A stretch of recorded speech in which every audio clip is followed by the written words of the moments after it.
So, hello, Mrs. Morgan. Uh, Hello, Mr. Martinez. I understand you would like to discuss our arrangement between our U.S. and uh, Mexico offices. Yeah, as you know, I'm relatively new to the position, and I'm trying to do my due diligence to figure out how we can increase sales in the region. Wanted to just talk to you about some of the things that I see here in my data. I know data tells one story. There's a little bit more to it, so I'd like to kind of talk through those things and see what agreements we can come to try to increase sales in the region. Well, before we talk about that stuff, I'm just curious, man. Have you ever been to Mexico? Have you ever been down here? I have not. You've not? Oh, okay. You ever think about visiting? Um, I, yes, actually, I would like to. I just haven't had an opportunity. I do have a family. I've been raising a family and trying to maintain a steady job. So Oh, me too. I've got, hopefully, I've got three hopefully, kids, 7, 5, and 2. And I've been married for 8 years, and we love our kids, and we do a lot of sports. And I've been to the U.S. a couple of times. oh yeah, where have you Yeah, been? I've been to Chicago, a trade show, and we also went on a vacation with my family to Los Angeles and San Francisco. We had a lot of fun there. Oh, great. And what part of the country do you live in? I live in the Bay Area, San Oh, Francisco. neat. Cool. Yeah, we like San Francisco. You would like it here in Mexico City. It's very great. I know I am looking forward to it. Unfortunately, I don't have a lot of time there, so but I would like to visit and get to know more about you. How long have you been married? 18 years. 18. Wow. Well, we've only been married 8. And, well, congratulations. That's great. Yeah, Do you like sports? I do. I really enjoy spending time with my children and watch sporting events. Yeah, our kids I play even soccer. coach my daughter's soccer team.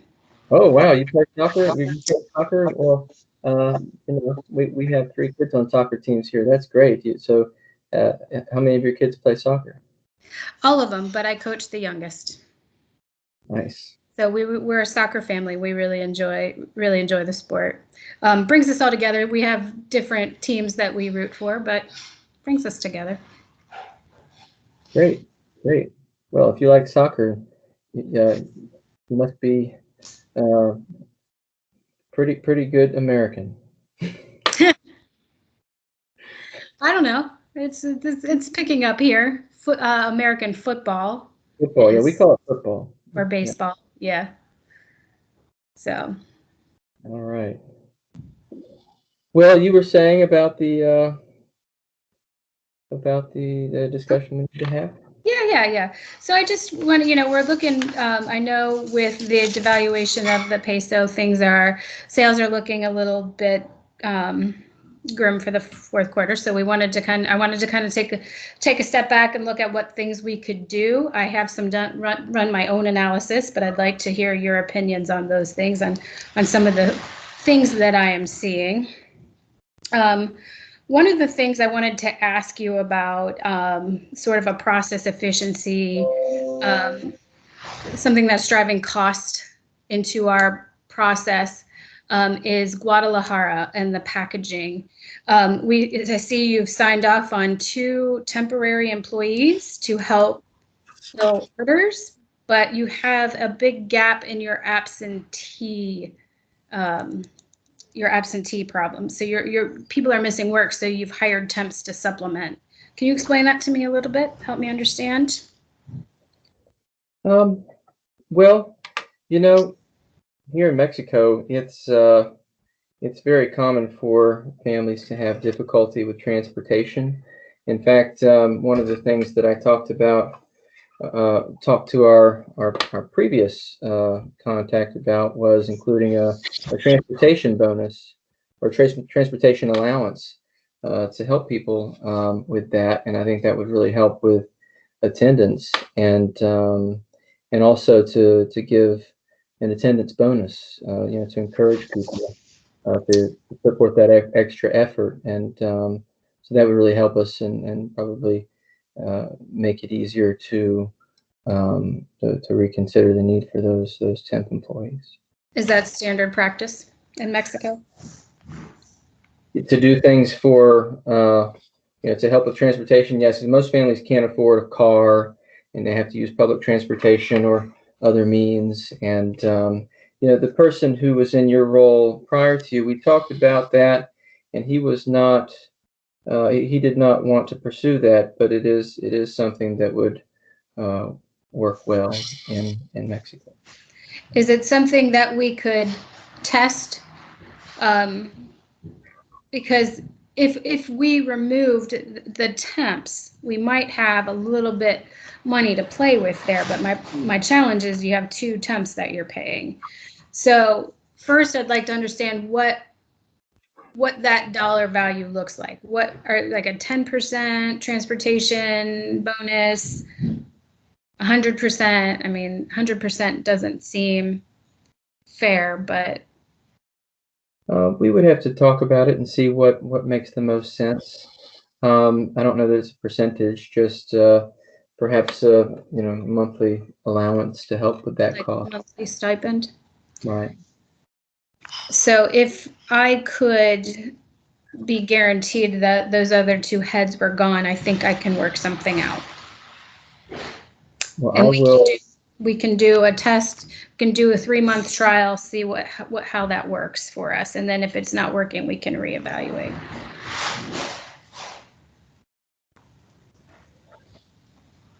Well, we can talk more about that. Certainly, that seems like a possibility. So I'll make a note on that. Well, when you say talk more about that, do you mean now or in the future?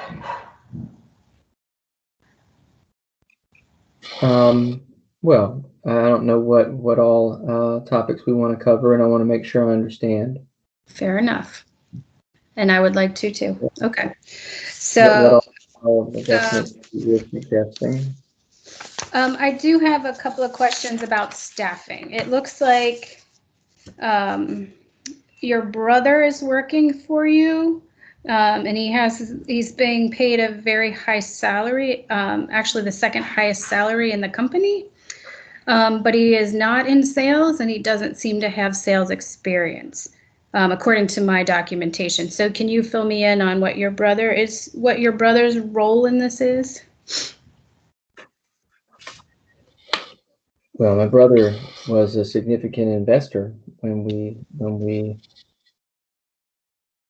took on our ownership of the operation here, and yes, he's a very important part of the operation. Okay, and can you tell me what a day-to-day, what his day looks like? What are his duties? I'll have to look at my notes and get back to you on that. Okay, and does he not have sales experience?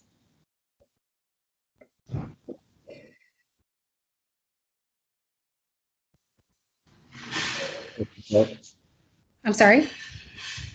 Just a sec. Okay.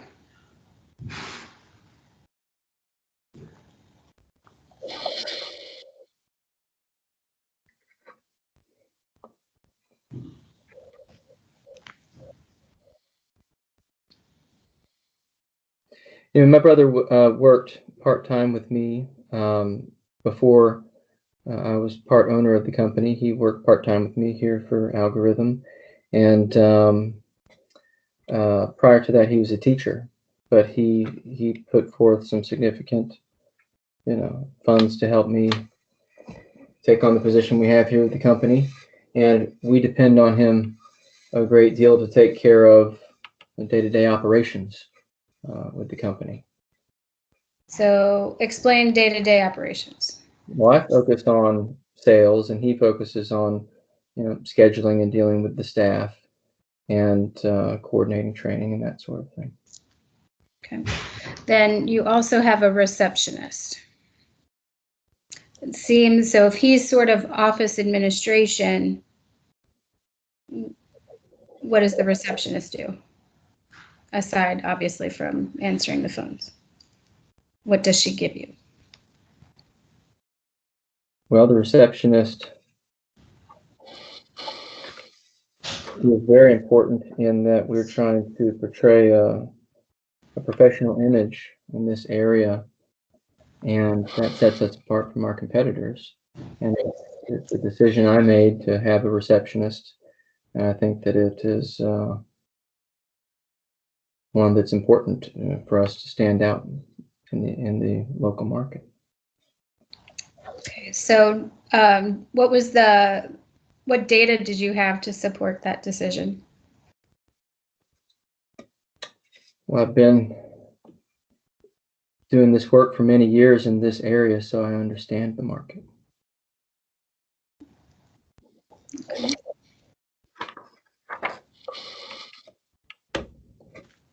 Okay, so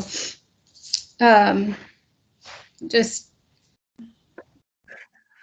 based on your brother's salary and having a receptionist, and your brother doesn't seem to have sales experience, could we roll that receptionist role into his? Could we combine them or eliminate one of them? That's something that we could talk about later, I think.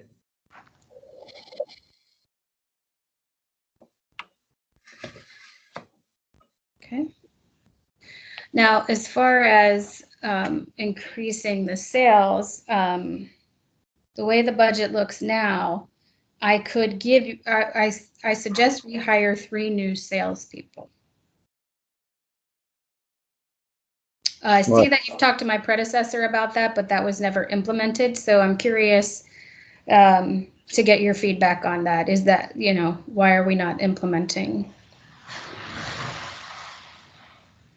Well, I disagree with the idea that adding new staff is the answer.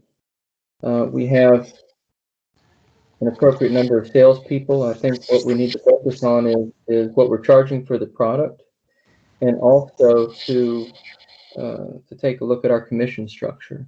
We've got some older existing employees who really have good contacts, and we've got some younger, newer employees who are able to then work with those contacts and take the sale forward. The problem is that we've had local inflation.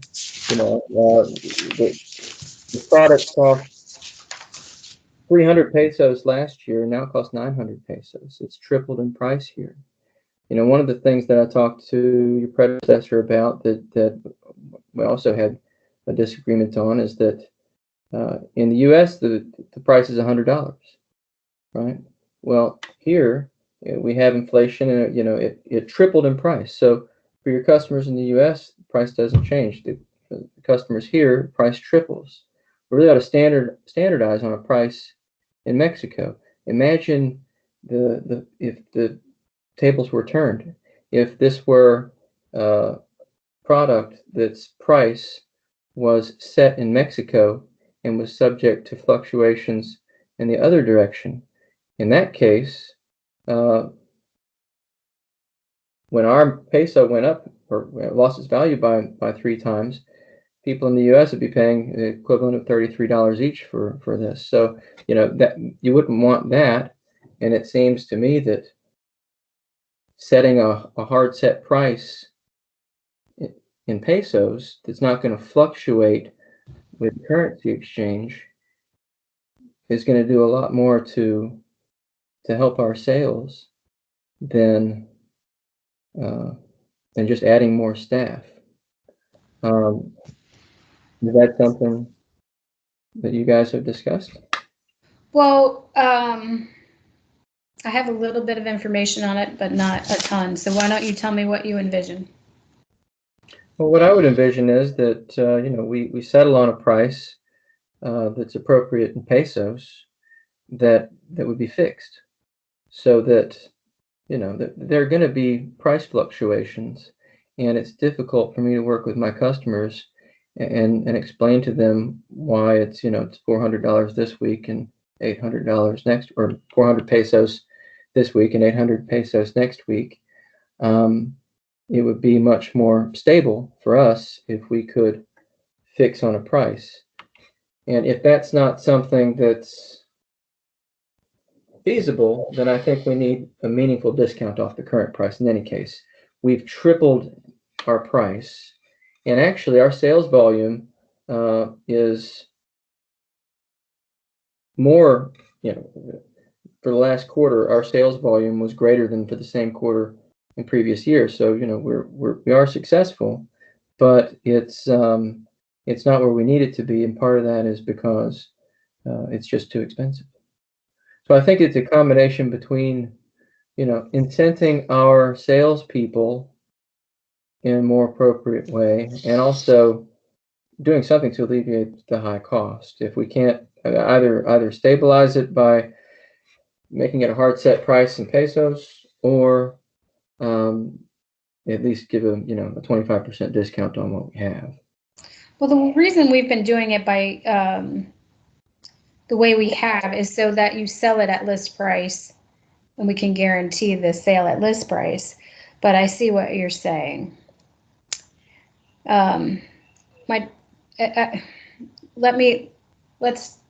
Let's talk through some more things and figure that out. I'm prepared to offer, I know you're already authorized to do a 10% discount for new customers. So would 15% work? Let me write it down. And we could talk about it later. I think some of the other things, something else that's very important as well would be to increase our advertising dollars versus hiring new staff. I think our staff are perfectly capable of getting more sales if we give them the things they need. So with a discount, and also increasing advertising dollars, and then I would like to talk about the commission structure. Okay, so I want to put a pin in that for 1 second, because you mentioned you have good salespeople with good contacts. Mm-hmm. But what I'm seeing in my data, and you mentioned people, long histories, good contacts, they seem to be underperforming as opposed to their younger sales.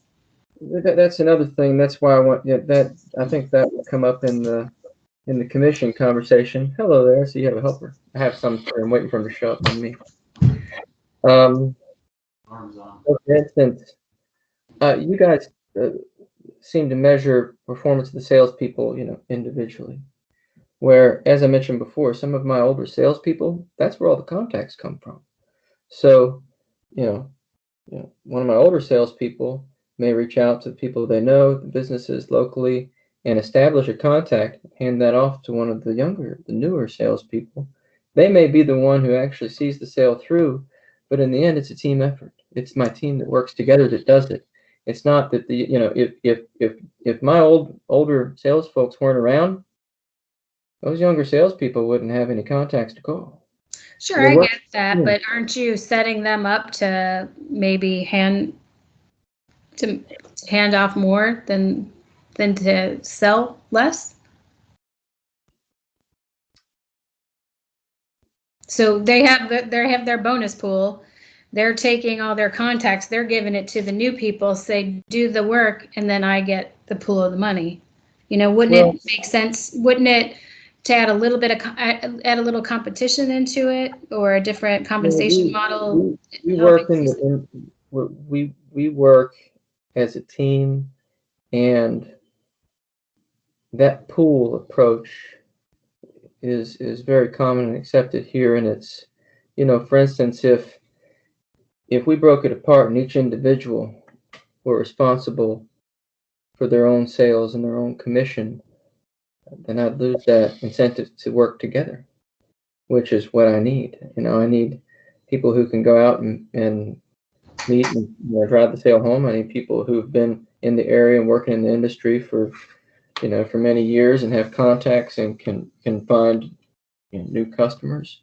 And I want them to work together. And ultimately, that commission is split evenly amongst them. aren't you worried about burnout for the younger sales reps? Maybe it's not equitable for them to be doing the work that way. I don't sense that as being a problem here. Okay, well, so then your next point was promo and advertising expense. So tell me, we were not prepared to invest any more in advertising. Why do you think advertising is more important than sales? Well, advertising is necessary for sales. I don't need salespeople. I need for people to find out about our company, and I have salespeople that can make phone calls and establish contacts. I need money to be able to advertise in our target markets. So you don't that think find out about our company? We have competition, and we want those companies out there to find out about our offerings, our training, and advertising dollars would be more valuable than bringing in someone that I have to train. And also, for instance, if I hire somebody in Mexico, we have to give, if they leave the company, we have to give a very big severance package. That's something that's required by law here. And it's also typical that we have to give a very large holiday bonus each year. And so, there's added expenses with adding staff, and especially if sales drop and I can't keep them on. Let's say we hired a few extra salespeople and our sales didn't pick up because we weren't advertising and we just hired more people. And then I had to let them go. Well, it's a pretty tight-knit, industry. Everyone's going to hear that we let them go, and it's going to look bad on us. It's going to look like, we don't know what we're doing. So what would your advertising look like? Flyers, radio, television? Yes, all those things. From a cost perspective, you think you can keep what you have, no new salespeople, keep your cost below what 2 salespeople would cost to create the advertising? I think that's reasonable. Yeah.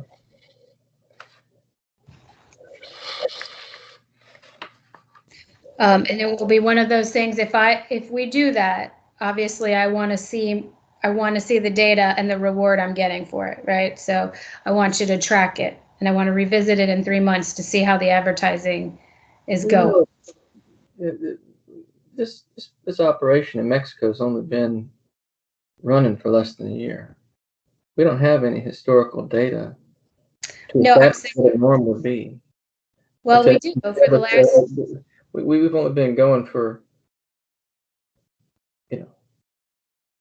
less than 12 months, so it takes time for that to have an effect and to get customers and get them on the books. I don't know that we would have meaningful data in the near future.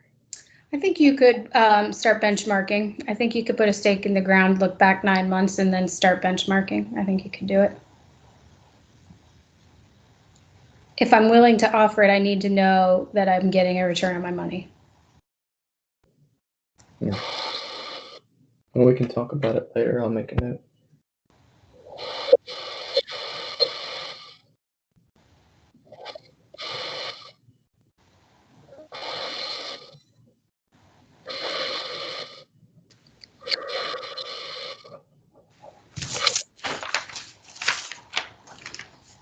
I'd like to talk about the commission structure a little more.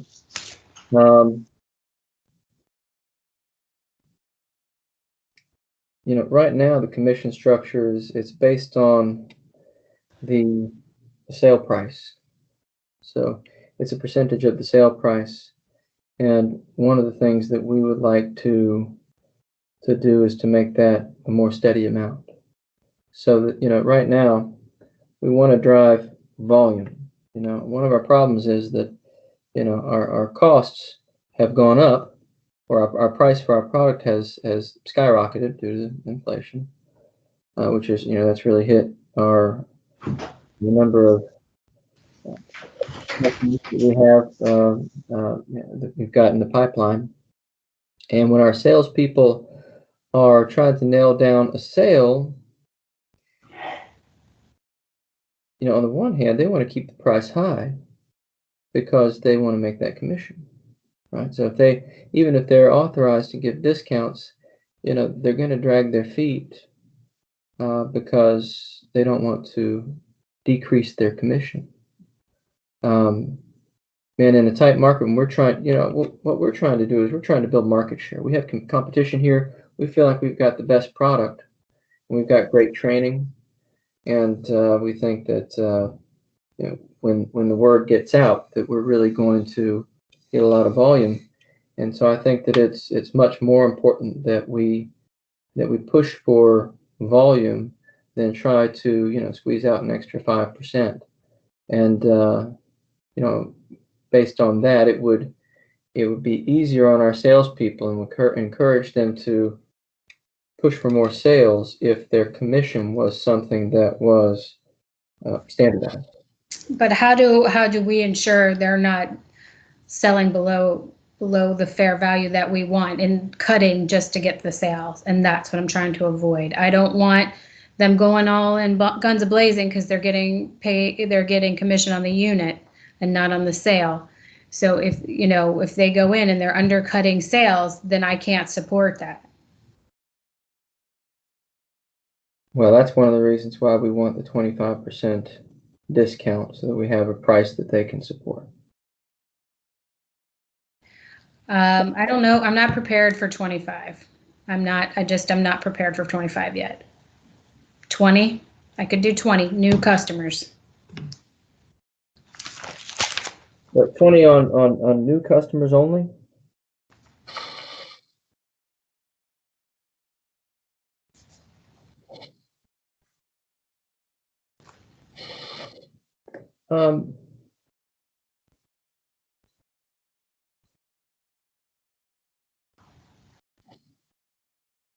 And one of the other things that we would like related to commissions to help encourage that volume is to give an extra 10% commission for any volume that surpasses the volume that we achieved. That's for the same period in the previous year, last year. So, if we sold 1,000 units in a particular month, then if we sold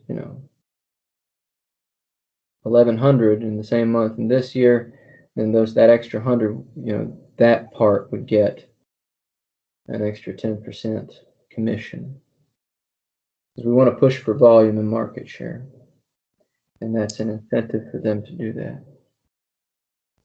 No, I feel like the 20% discount, and if we switch to commission on unit price, that's enough for now. And we'll see if it works, and we can revisit that. And what's commission on unit price? Sorry?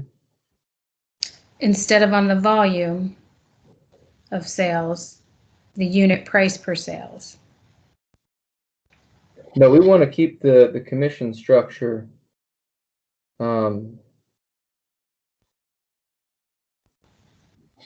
hold on a sec. Apologize, just one sec.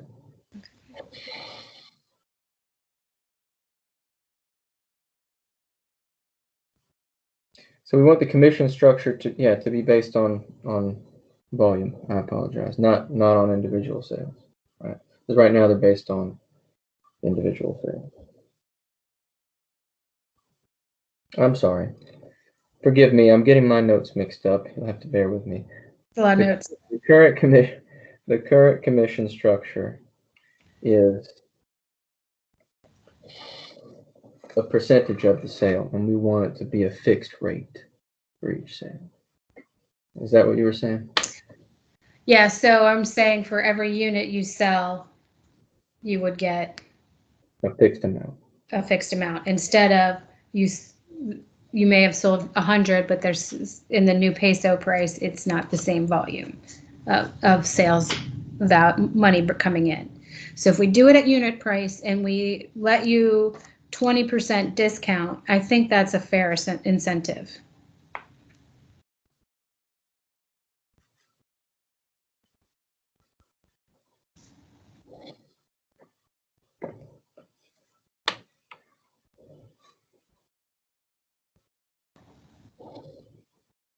I think that eases some of the concerns over what to expect.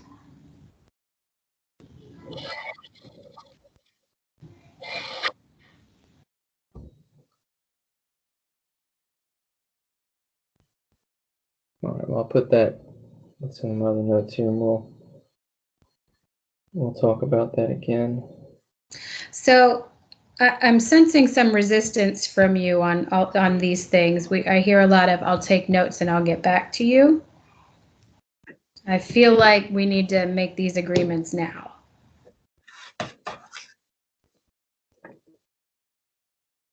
Well, I don't know. I'll have to think about it.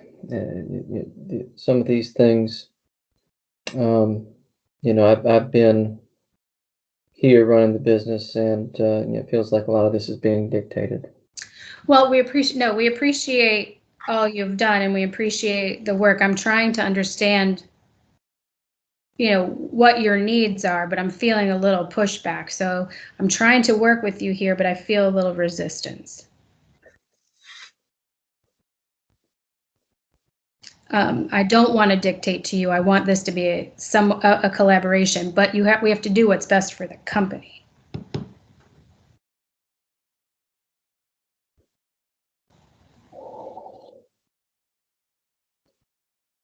So let's see. We have. I'm gonna go through some of the things that we talked about. So.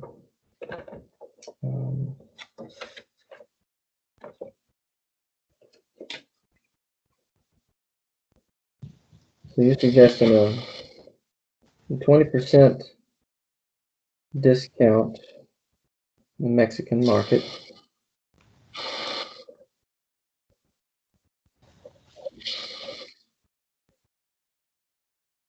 For new sales.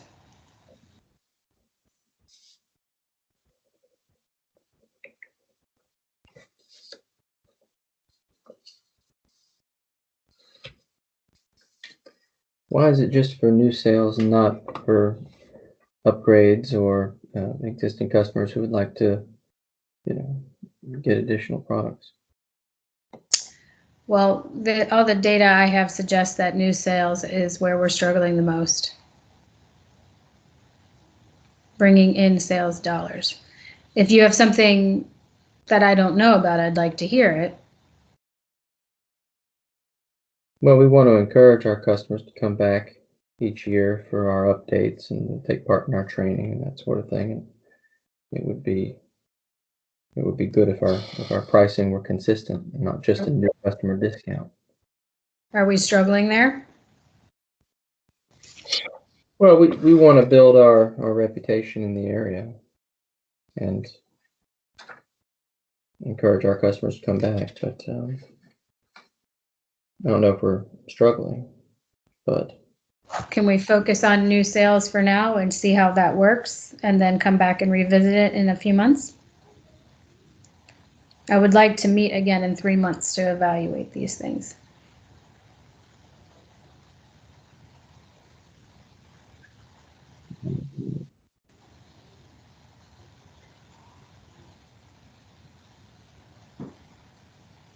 And then the advertising dollars, say if the cost doesn't surpass the cost of 2 additional staff.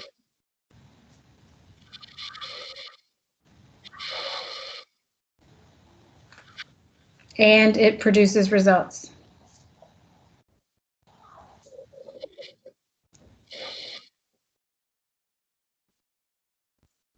Well, I'm uncomfortable with that because it could take a year to establish results, and I don't know how that's going to be judged. So, well, if you think that you don't need more people and more feet on the ground knocking on doors, and you can bring in new leads and new sales by advertising, I think that would show itself. I can give you 6 months to prove out the hypothesis, but we need to start collecting data and make sure that's correct. And it is, in fact, we're getting an ROI on that.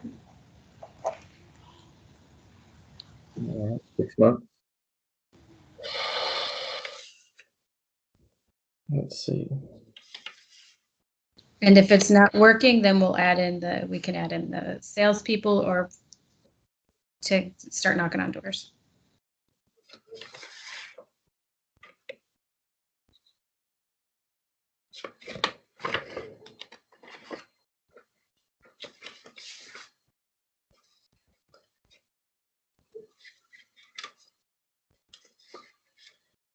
All right. And what about the transportation bonus? Mm-hmm. I am willing to look at a transportation bonus, assuming that we can be rid of our temps.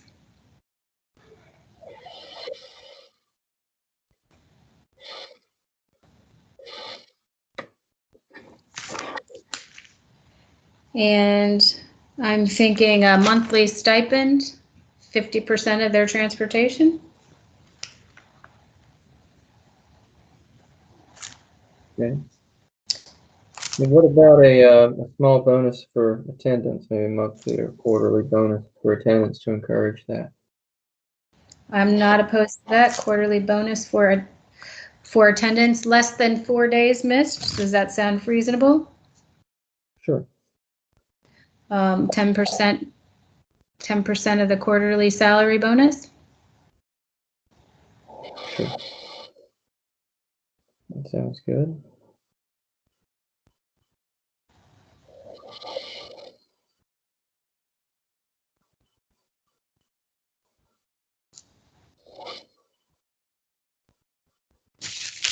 Okay, that leaves us with trying to figure out what to do with administration and reception.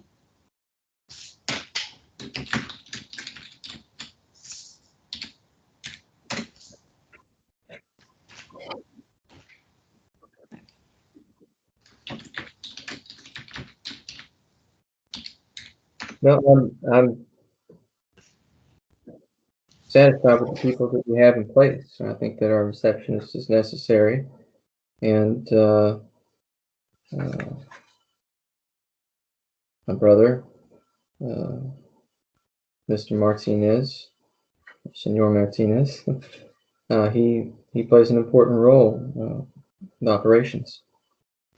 Well, I do appreciate all he's done for this, but he is the second highest salary in the company. And we have a receptionist on top of it. And typically, what we see in the US is an office manager receptionist hybrid. So I'm having a hard time explaining how we have a receptionist and an office manager for such a small office.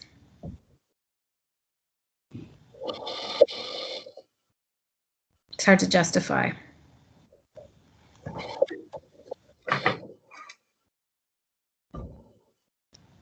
If your brother had sales experience, maybe we could send him out into the field, but Well, him being there, being able to run operations makes it so that I can focus on sales. I spend most of my time out doing sales.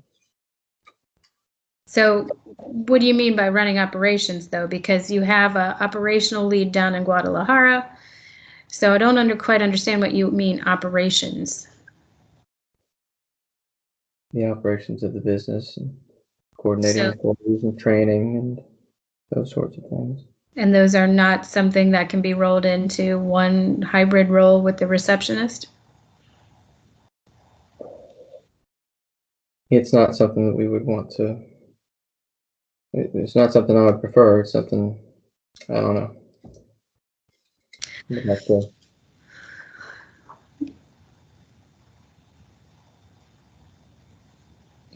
Do you understand where we're coming from, though?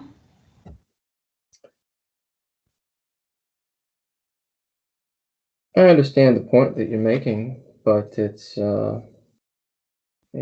as I've said, it's, my brother is a significant and important part of the business. And I think that, there might be some perceptions that, that this is something that's being done because he's family, but, it's much more common here for families to work together, I think, than it is in the United States. Um, and I've given my reasons for, the receptionist. I think that it gives an air of legitimacy to our business that our competitors don't have. That's the reason why we're able to get some of the volume that we have. You think that the receptionist alone is bringing in volume? I think the receptionist establishes us as a more professional and reliable company, yes.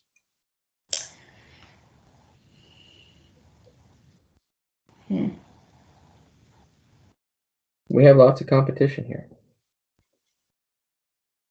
And the best thing we can do is focus on increasing sales and increasing our footprint in the area so that we can take those sales from our competitors. It's hard. It's hard to have a profit margin, though, when you have excessive staff in the wrong places.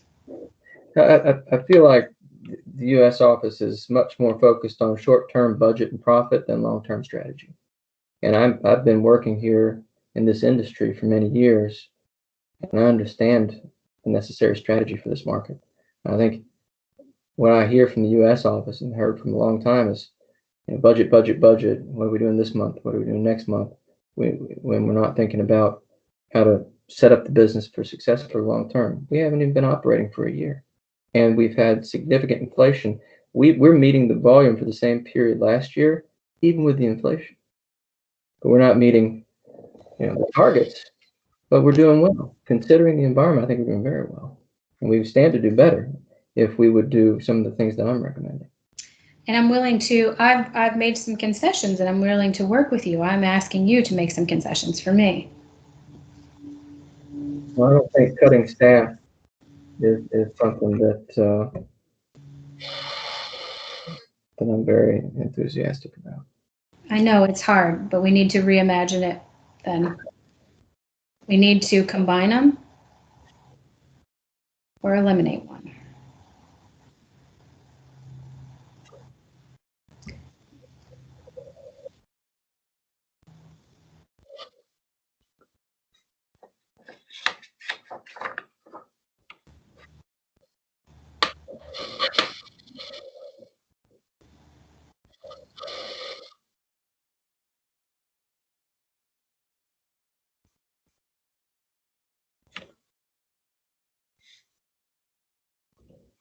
I don't think that's something I'd like to talk about now.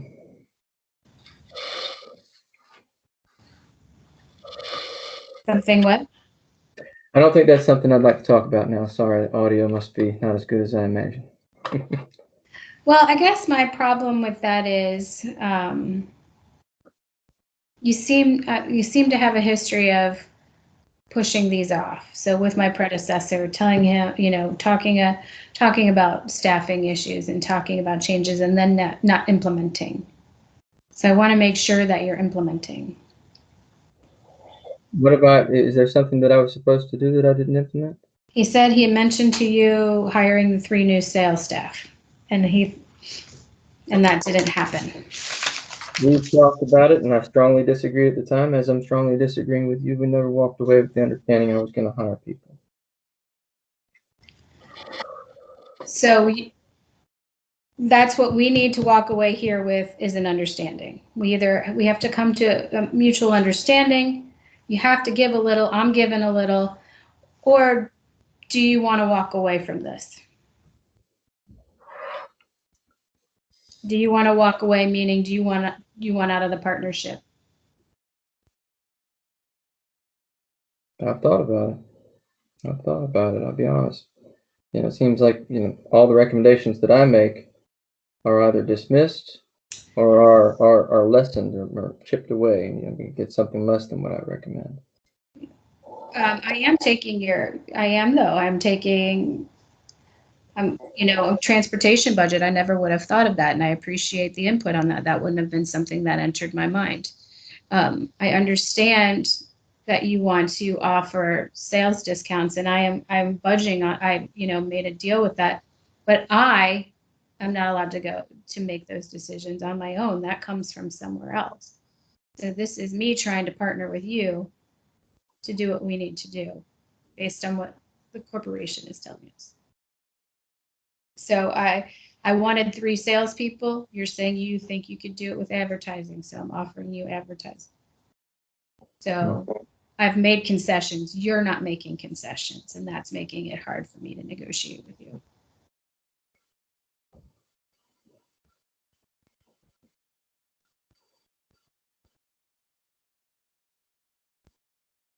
Well, it just seems like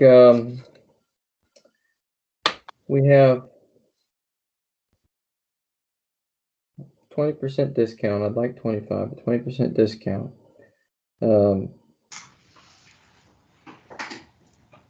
Increase the advertising dollars and not hire the new staff. Change the commission structure.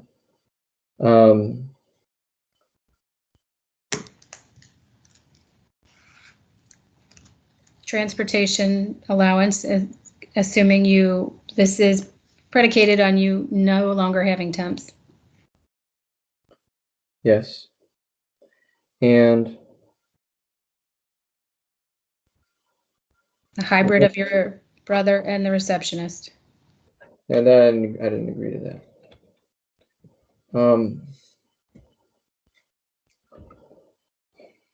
We talked about. Would you agree to lessening your brother's salary then? It's hard for us to understand how he has the second highest salary in the company when he's doing operational office tasks.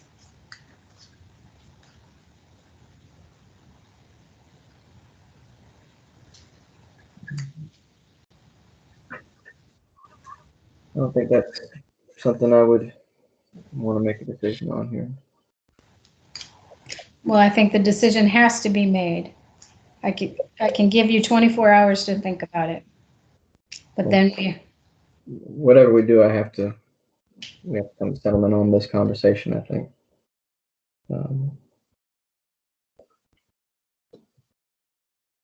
So then I ask you again, do you want to remain in this partnership with us? Well, I am, we're not getting the discount that I would like. We haven't agreed to an additional sales or an additional 10% commission for volumes above the previous year. Aside from that, I think we're mostly on the same page, except for those positions. I'm not.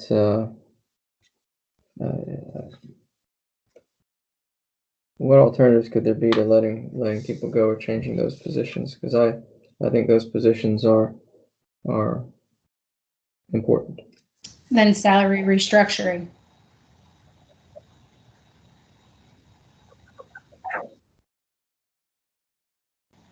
I think that's something I could make a decision on. It's not something I think I could. I mean, we're offering the chance for you to make the decision.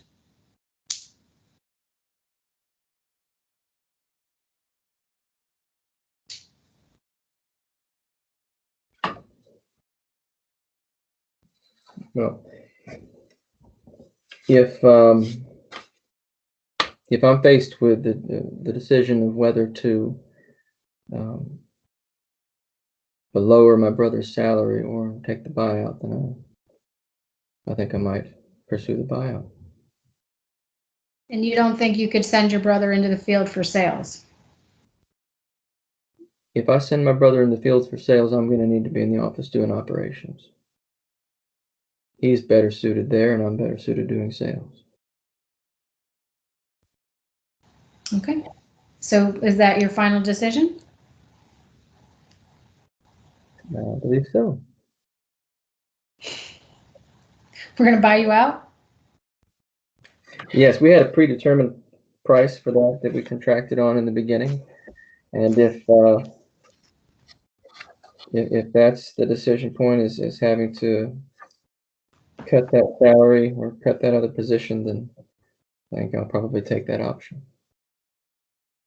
And there's nothing we value your relationships there. We value the work you did. We are just trying, I mean, he's the second highest paid person on your staff. If he had more responsibilities, if he was bringing in sales. Well, him doing the operational job that he does enables the rest of us to bring in sales. I guess my sticking point is I don't understand what you mean by operationals, operational day to day. Is it ordering staples? Is it, I mean, I know you said training and setting those things up. Now I think you're being disrespectful. Say that again? And now I think you're being disrespectful. Of course, he's not spending all days ordering staples. No, but setting up training, why couldn't someone else do that? These are just the things my boss is going to ask me, and that's what we're trying to understand. I think I will take the buyout. Okay. Thank you. Thank you. Let's not stop recording. I want to mention that was difficult. Gosh, that was so hard. It is difficult. I would say that I had a hard time. I was supposed to respond in certain ways. You did very, very well. You're doing all the right things, and you weren't disrespectful or anything. And the things that I was supposed to be watching for, I'm supposed to go silent in certain cases and respond in certain ways that just are completely unnatural for me. So I kind of have a hard time with it. I'm sure I didn't do Great job. The reason why I'm still recording is just to say I'm sure I messed that up. No, you did a great job. I was very flustered. I was so caught up with, well, the goal was not for the deal not to come together, but the sticking point in the end, and maybe I could have negotiated it better, but knowing what I know about this case and this person, they're not going to cut their brother's pay. They would take the deal before they did that. In any case, I was so caught up with trying to figure out how to respond to what you were saying, I was losing the detail that I would normally have had a better handle on. But anyway, that was interesting. So I am. There's something unique about this one too. Also in the beginning, I was instructed to try and go on about family stuff for at least 5 minutes. They said 5 to 10, if not more. So that's why I rambled on about some stuff there. But then I've actually got a questionnaire here at the end, or something I'm supposed to give a yes/no rating on. I thought rather than me just marking this up and sending it to you, since I'm assuming you don't have this, I'll just talk through it. Oh, you do? Yes. What is it? In evaluating whether to continue working with Algorithm, you should award courtesy points. And I have 10 or 12 things. Maybe you have something similar. Mm-hmm. Yeah. Oh, please indicate your plans for the following. Yeah, no, I don't see. Was I effective in accomplishing my goal? Was I effective in communicating my concerns? Yeah, I think mine's different. It's different. Well, maybe it would be weird to go through it all here now, but what I'll do is I'll get an electronic copy of this and I'll mark it up so at least you have it. And I definitely get the same feedback on the other one, but this one was difficult. I wasn't quite sure what I could concede on that would make up for my overpaid brother, but I can't imagine that this character would cut her brother's pay. Yeah. If we could have just got him more duties, I would have caved. Yeah. Okay. Well, probably we could have pushed it. I could have pushed it or done something to keep the deal alive. But anyway, so we settled on no deal buyout. Why do I feel like such a, like I didn't do a good job? We didn't Oh, no, settle. you did a good job. I'm sure I probably approached it the wrong way. Anyway, I think we're just eating up the recording. I'll stop recording. We're about an hour, but we don't have to hang up quite yet.